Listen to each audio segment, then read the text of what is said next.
Welcome to Shootin' the Sport, where I sit down with your favorite coaches, athletes, and people in the industry to just shoot the, you know. Today's episode is one of my favorites to date. I sit down with the Community Relations Coordinator for the New England Patriots. We talk about what her job title means and the day-to-day that comes with it, all things New England sports from the Patriots to the Boston Celtics, and how important it is to have a partner that supports your dreams.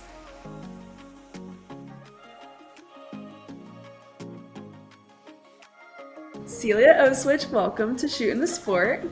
Hi, I'm so excited to be here. Well, I'm so excited that you are here. I wanted to have you on because I really try to highlight people across all different areas of the industry. And you have a really cool role with the New England Patriots. You are the Community Relations Coordinator for the New England Patriots. Can you just kind of tell me what your day to day is and what your life looks like in this role? Yeah, absolutely. So I'm coming up on close to a year this summer in this role.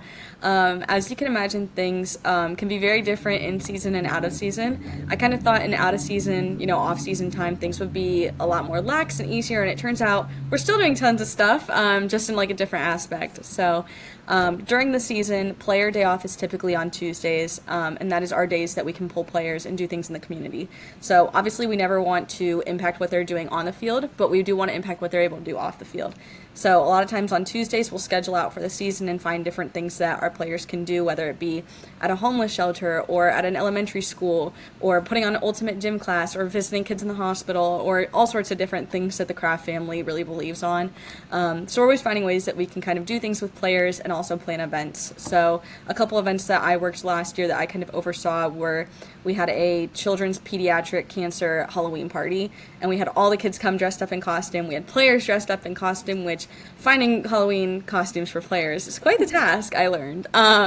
So those things definitely take like some bigger time, but we're always trying to find ways, big or small, that we can make an impact on the community.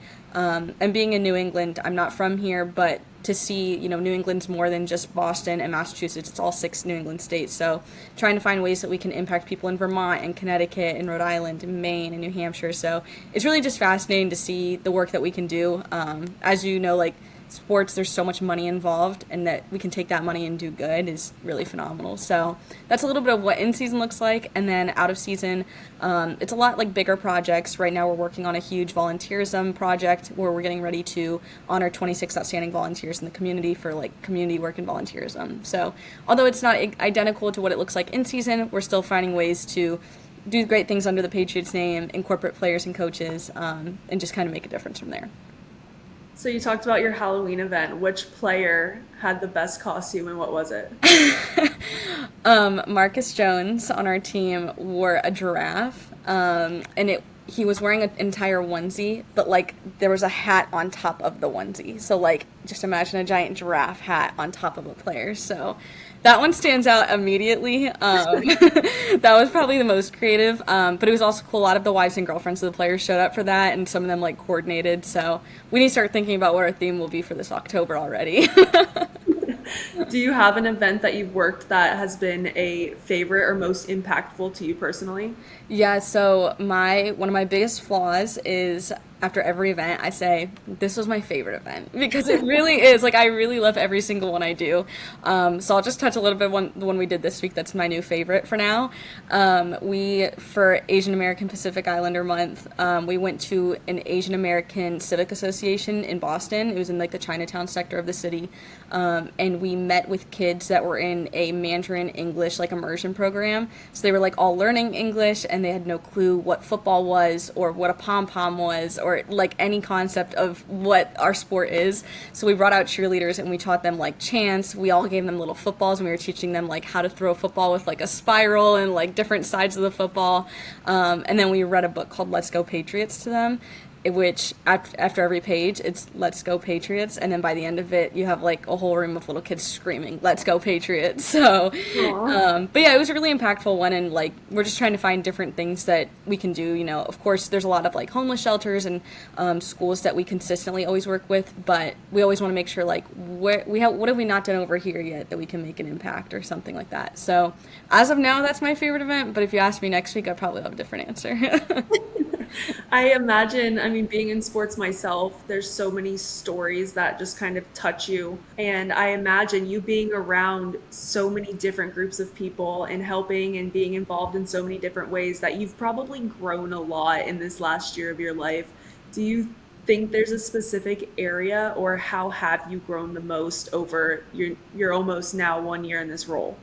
Yeah, I think the biggest thing is like I originally started in PR, and I think it was so good for me to come from PR into community relations, because in PR there's just so many aspects of perfectionism and things that have to be done right away and they have to be done well. And I really think that was like a good training to get me into this role.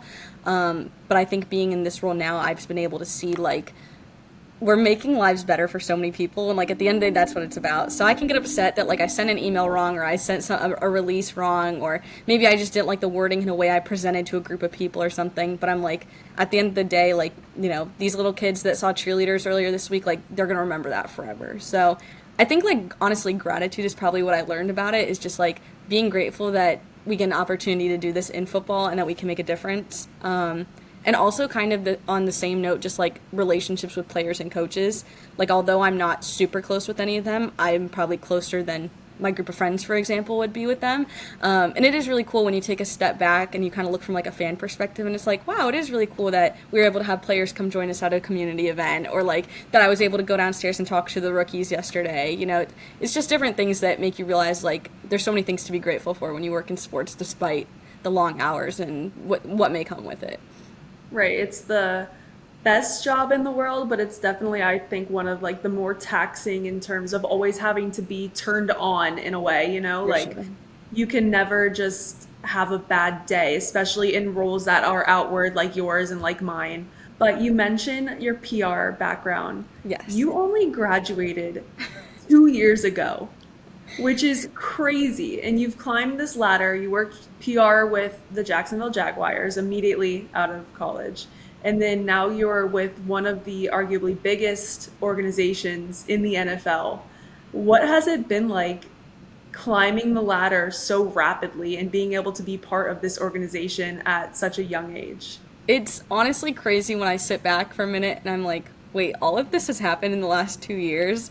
I just think that, like, you know, going into college, like I was said, I wanted to work in sports, and I knew, like, I was testing the waters of different, like, sectors of sports, and I wasn't really finding, like, one I loved. And I did really like athletic communications in college and like sports information. Shout out Brock, he's our guy.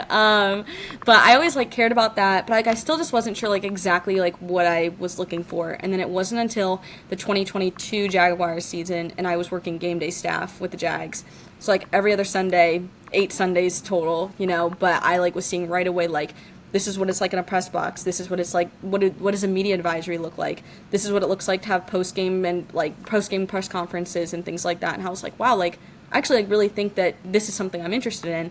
And then I saw that postgraduate 1 year position available, and I was panicking, and I applied to so many teams because I wasn't sure if Jacksonville was going to end up taking me. So I sent my stuff out to I think like 26 out of the 32 teams, and I like. I knew I wasn't going to go to, like, Seattle. That's just too far for me. But great city, just too far. So I sent stuff to, like, so many teams, and I was applying everywhere. Luckily, Jacksonville ended up picking me up for that year-long position, and I was exactly where I wanted to be. And then a few weeks after I accepted it, before I started, I was still at North Florida, and I got a call from Foxborough. And I was like, oh, it's probably a scam, but wouldn't it be funny if it was the Patriots? And it was. And it was the head of PR that's over here, and he said, you know, I already have who I need for this year, but I'd love to stay in touch for next year. And I said, well, I'm starting with the Jaguars soon anyway, so I'm good too. But I was like, oh, maybe like a great thing to like stay in touch with this person and get to know them. So I started calling him, talking all the time. Oh, how was your game? Oh, sorry about the loss. What does it look like for this week for you for the bye week? And just kind of like just keeping conversation and trying to learn more than just what I was learning in the office in Jacksonville. And then the season ended up ending in Jacksonville. And I was like, remember when you said we should stay in touch?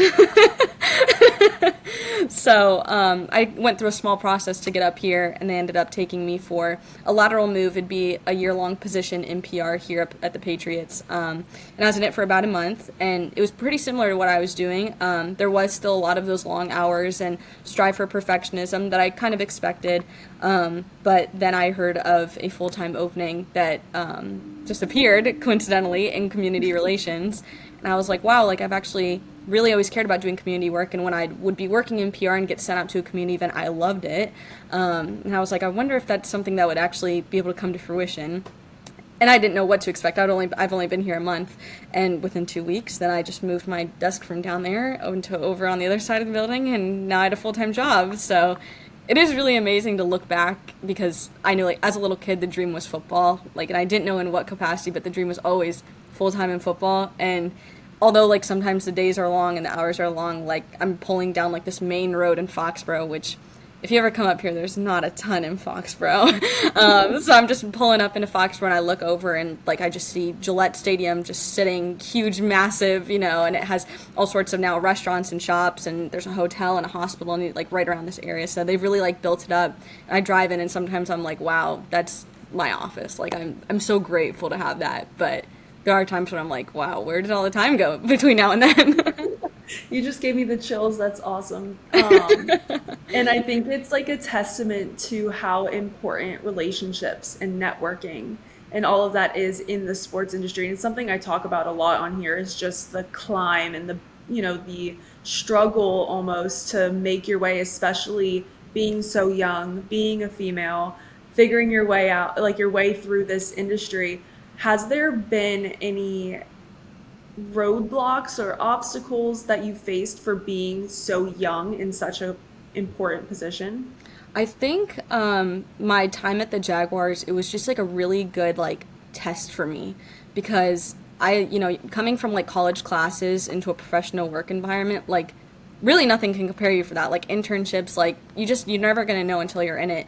And I would learn like, maybe I don't need to speak up in every meeting. Like maybe it's better just for me to sit back and listen. And that doesn't mean that my voice isn't important, but like maybe I can learn from the people that are around me that have been doing this a lot longer, instead of me trying to find a way that I can like chime into the conversation. You know what I mean? So I feel like that was like probably a really big learning experience for me, of just like being able to listen and see what it's like for the people around me. But at the same time, I do take a moment where I'm like, sometimes you're like in an Uber, or you're like getting your hair done and people ask you what you do, and then you don't want to get down a tangent of, oh my God, you work in professional football. But then it's like, actually, you know what? It is pretty cool to like say I work in professional football, and I should be able to say that proudly. So I guess that, and then kind of going on another tangent is like, in college, it was so frustrating working, like having sport management classes, and some of the kids, young adults that were in those classes, like the two that will always stand out to me is there was one sport management class I took at UNF, and one of the guys in my class said, oh, you work for the Jaguars? What do you do, like concessions? I said, no. And I'm sure you get that all the time for you, Madison, like, Right. you know what it's like. And there was another time right before I started my Jags job, and a guy said, so what do you do, like get the players coffee or something? It's like, no, I'm actually like doing a lot more impactful work than that, Right. trying to give me a little more credit. But I will say it's just been good to see, and like I don't have to tell that to you, of like the growth we've seen of women in sports. Like Right. it's phenomenal, and like I love it. It's something I've always been passionate about, and like year round I'm always just like, anytime I see a woman doing something fabulous in sports, whether it's like D3 sports, professional sports, college sports, even high school level youth sports, I'm just like, you go girl, like you earned that, it's just awesome. Yeah, and I think having a community of people that are like-minded and going through things at the same, pace as you, or at the same level as you. And these aren't relationships that we will have from now, until the end of our careers, but these people that we cross paths with that are like-minded, I think are very critical in our own journeys and being able to stay sane. And that's another reason I wanted to have you on, is we both were at UNF at the same time with Yes. similar goals, not the same, but similar. And just to be able to look across the court and see Celia sitting there, I'm like, all right, look at us. We're going. We Yes. got this. I felt the same way. I would look over at you post game, and you're interviewing someone on the team, and I'm just like, yeah, that's our girl Madison. She's killing it. It's awesome. We both owe a lot to UNF, and just kind of what they were able to provide for people early in their careers. Another person that has a lot to owe to UNF is your boyfriend, Jeremiah. Yes, he's the He best. he I'm is biased, but he is. I've only met him I think once or twice, but he's pretty cool. So I'll give you that. Yeah, definitely, definitely. But um, he's working creative content with the Celtics. So you guys are both in, the same region and living together and working similar, avenues. What is that dynamic like being kind of the power couple of New England up there? yeah, it's really crazy, honestly, when I do tell people like I'm with the Patriots, and then somehow we segue into relationships. Like, oh, what's your boyfriend do? He's with the Celtics, and it's right away. You guys are like a power couple. It's like that's like the default answer every time, but it really wasn't like that. It was literally just us at UNF, and then he ended up getting the Celtics opportunity. I stayed back in Jacksonville to finish out my year, and then I was just like, life is short, and I want to be with people I love, but I also want to pursue a career I love, and I genuinely feel like I have the best of both worlds by doing that, a full-time job in the NFL and with an amazing boyfriend. So unfortunately, his season ended a little shorter than we were expecting as of recent. But he has just been like so supportive in our schedules, and it's just so nice having someone that like understands the work dynamic of sports. Like if I'm working a game all night, he's not like texting me like, "Oh, where are you at? When are you going to be home?" He's like, "Saw you won, congrats, good luck with everything you have to do post game," because he knows the same grind. So it definitely is hard at times a little bit. Like, in October preseason, he was in Abu Dhabi. I'm having home games here, and it's Crucial Catch game, which is huge for us in community relations. So there was definitely times where we had to like balance it a little bit, but at the same time, it's just so convenient to be able to like bounce ideas off each other. Even like different, he'll cover a community event with the Celtics, and I'm like, we're thinking about doing something that's along the lines of this. And he's like, oh, well, when I covered it, this is how it looked. Or also, in me being in PR, he'll like be showing me different clips and stuff, and he's like, yeah, this is going to get sent to PR for approval. And we can kind of like bounce ideas off each other and like understand like, who is he talking about when he says PR? I understand that. Who am I talking about when I'm saying I hope someone from video covers our community event? Like, we can really just, like, understand each other. And it's been good. I know June will be nice because we'll, like, both be in the off-season, which we didn't get last year. It worked out for them, so I really can't complain. Getting to win a championship at his age is crazy. Right.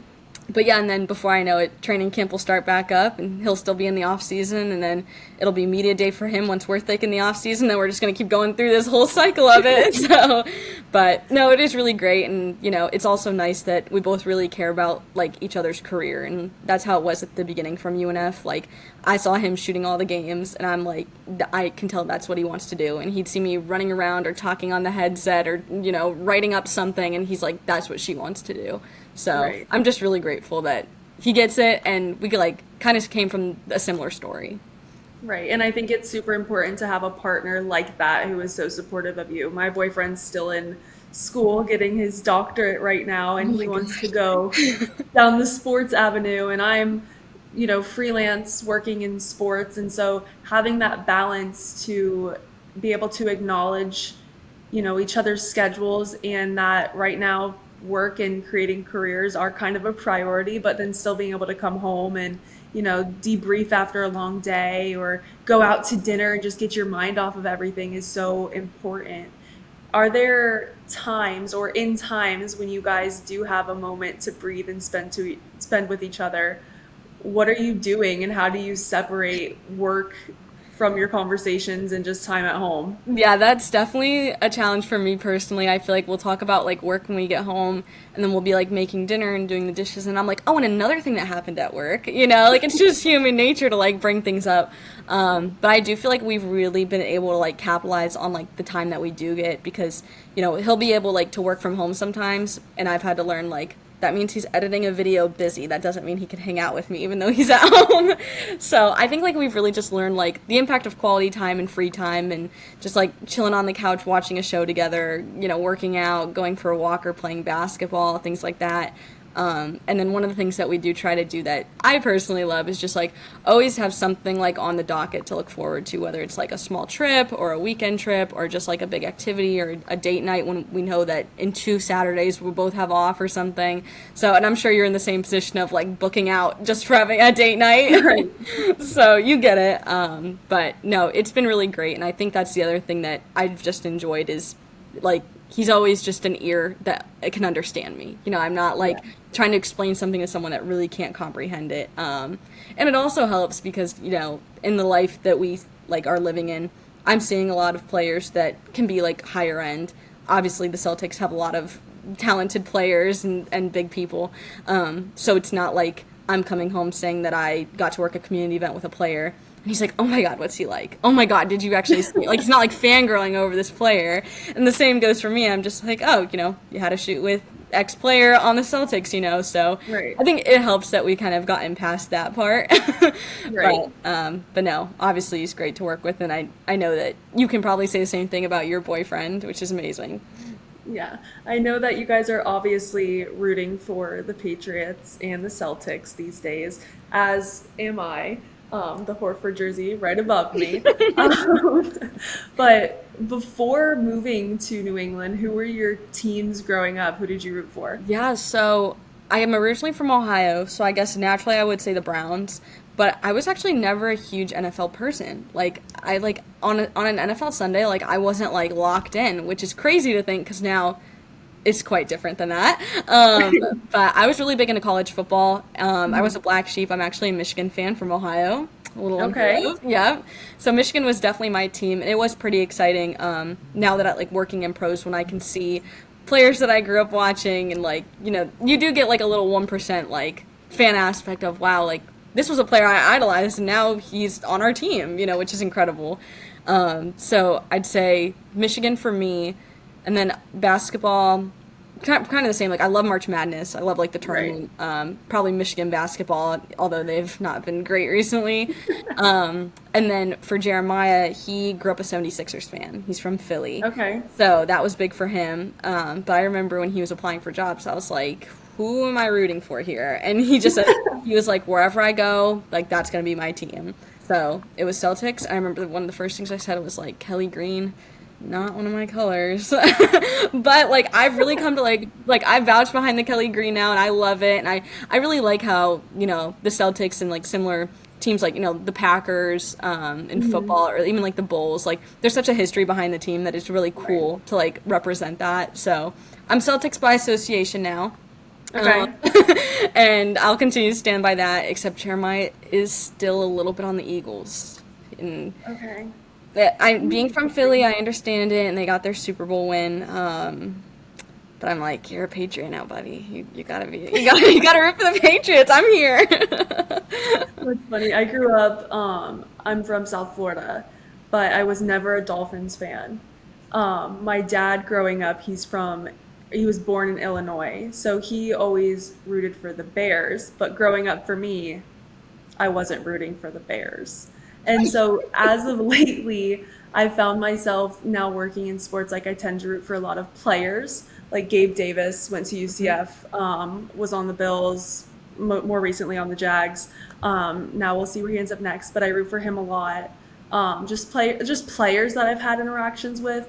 But I decided as of last season that I should root for the Dolphins because I'm from South Florida. Wow. And That is a yeah, big move.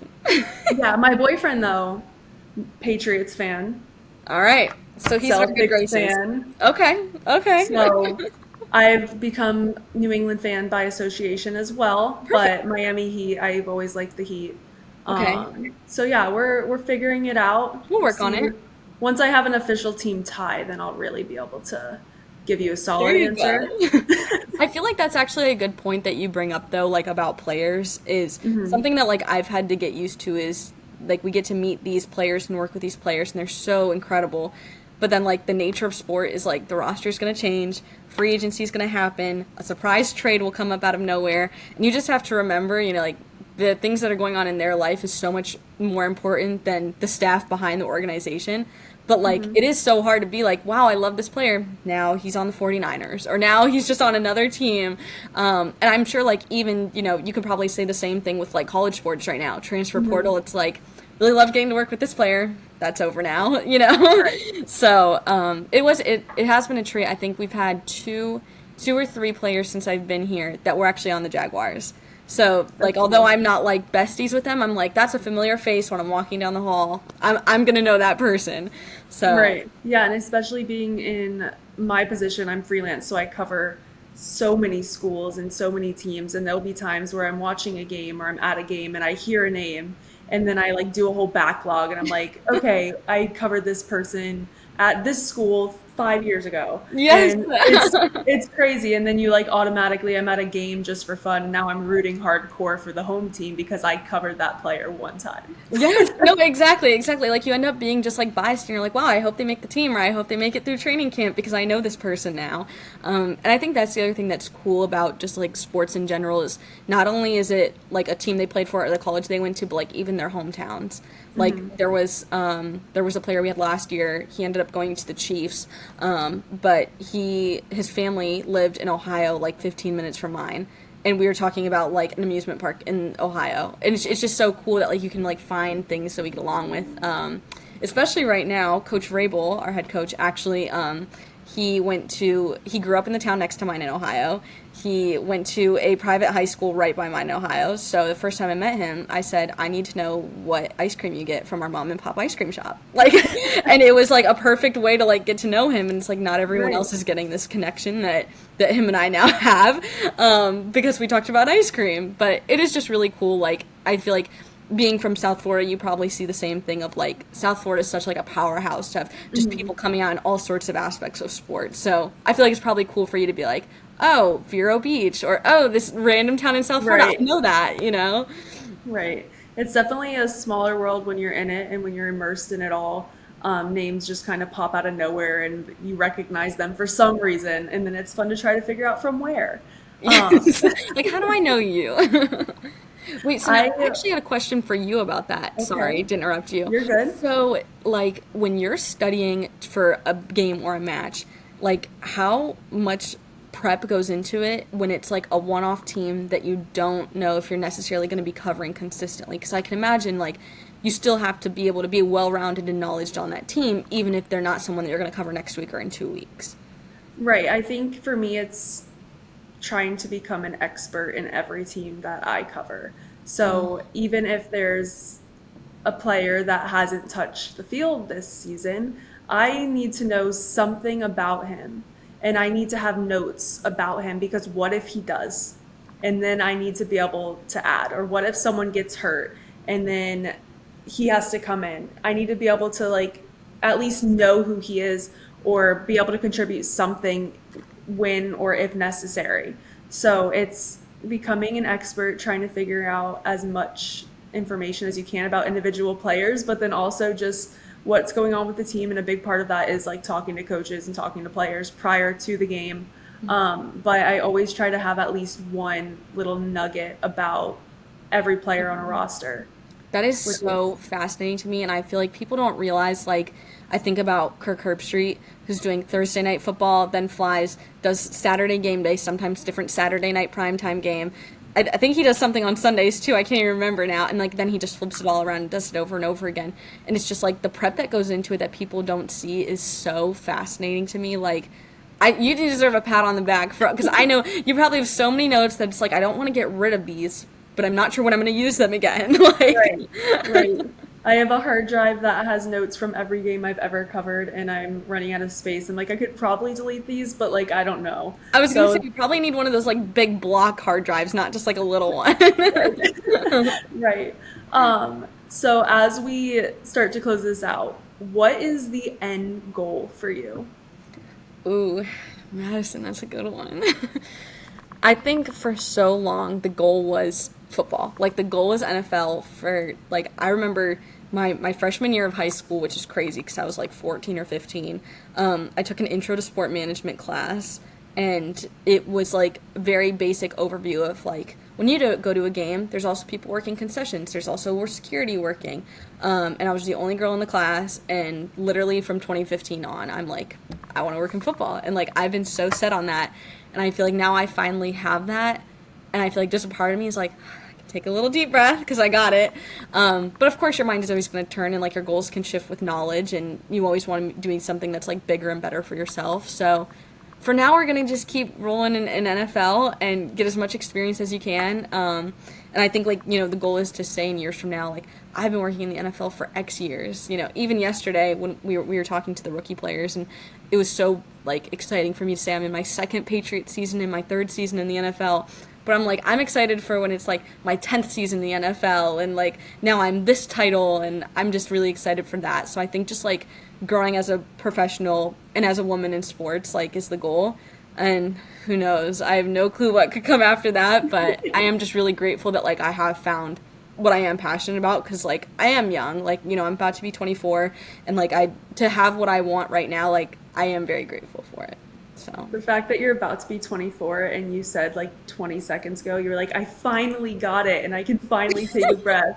Like you got it really early. So no, you're right. No, and that's the thing, like, I do, like, have to just remember in sports is, like, even your worst day is someone's best day. And, like, Right. that's stuck with me for a long time. So I am grateful for it, and I'm just excited for what's to come, and hopefully a better football season is on the horizon with new coaching staff and new talent, because it's always better when you win. Even no matter what, win or lose, you know, you still do your job, but winning feels a little sweeter.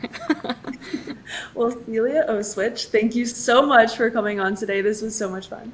Yes, thank you, Madison. You are the best, and I look forward to talking to you again soon.